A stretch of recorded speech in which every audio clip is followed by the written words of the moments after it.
kayo'y nanumpa, nating saligang batas ay inyong aalagaan.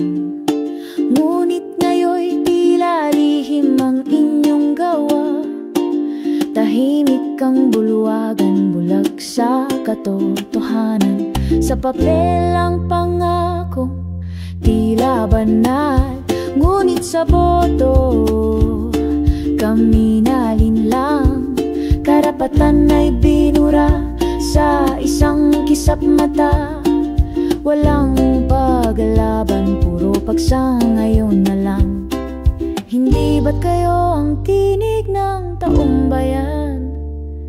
Bakit tila kayo'y alipin ng iilan?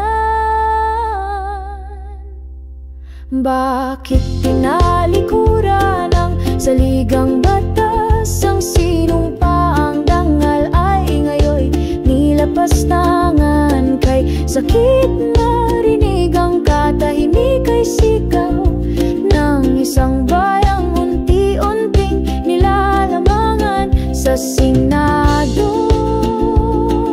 Saan ang tapang sa Senado?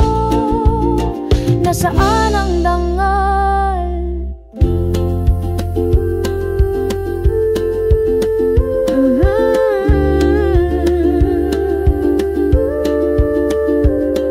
Sa halip na maging haligi ng katarungan, kayo'y naging tulay ng kasinungalingan. Walang tanong, walang pag-question, sa likod ng ngiti kasabwat ng ambisyon.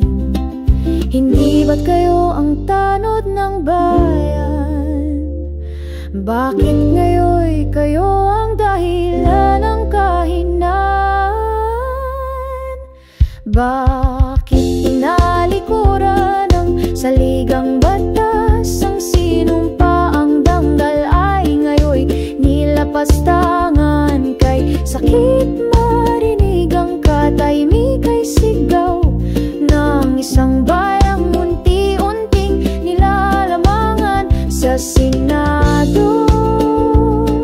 Saan ang tapang sa Senado? Nasaan ang dangal? Ang inyong upuan ay galing sa amin, ngunit ngayon'y parang kami ang tinalikuran. Ang batas ay sagrado, hindi laruan, ngunit para sa inyo ito'y kontrata ng kapangyarihan. Hindi ba't kayo ang tanod ng bayan? Bakit ngayon'y kayo ang dahilan ng kahinaan? Bakit tinalikuran ng saligang batas ang sinumpa? Ang dangal ay ngayo'y nilapastangan. Kay sakit marinig ang katahimik ay sigaw ng isang bayang unti-unting nilalamangan sa Senado. Saan ang tapang sa Senado? Nasaan ang dangal? Ngunit di pa huli ang lahat, tinig ng bayan ay muling lalakas. Sa liwanag ng araw, sa ulan ng pag-asa, babangon muli ang tunay na saligang batas.